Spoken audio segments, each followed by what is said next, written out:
太有意思了！刚才跟一只海龟一直游了半个多小时，它上来换气换了好几次，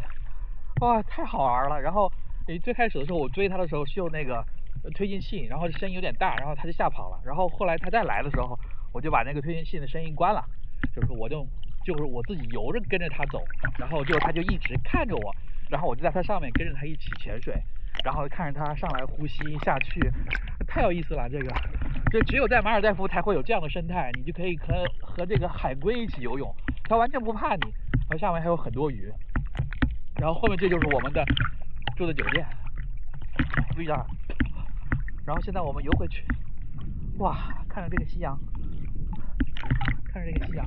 太美了，天天在这儿玩多好。好，我们游回去。